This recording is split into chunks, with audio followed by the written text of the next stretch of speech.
Alam mo ba kung bakit nagsimula ka sa fish keeping? Ever since maliit pa tayo, nag-iista na talaga ako. Kahit ano na lang ang nilalagay ko sa aquarium. Basta marami. Kasi murang-mura talaga ang mga isda noon. Nabibili mo lang ng piso hanggang 10 piso lang. Nag-alaga ko ng isda kasi masaya sila tignan. Nakaka-enjoy ang panatiliin silang mabuhay. Parang feeling ko noon ang galing-galing ko kasi may nagampanan akong responsibilidad. Feeling ko may silbi ako at may nagawa akong tama. Pinapakain ko ang mga isda at nililinis ang kanyang lagayan.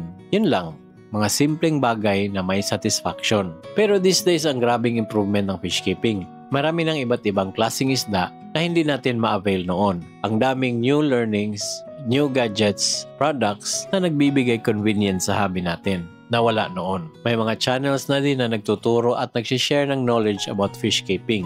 Before, wala kang mapagtanungan. At ang mga presyo ng isda ay nagtataasa na din. Pero if hobby talaga ang pakay mo sa pag-aalaga ng isda, huwag mong kalimutan ng rason bakit ka nagfi-fish keeping. Para sumaya, para ma-distress, para simpleng katuparan sa iyong loob na nakagawa ka ng isang responsibilidad para mabuhay ang iyong mga alaga.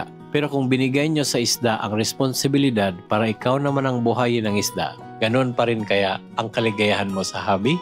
Di nga. Ang hobby ba ay tungkol ba ito sa alaga or sa taga-alaga?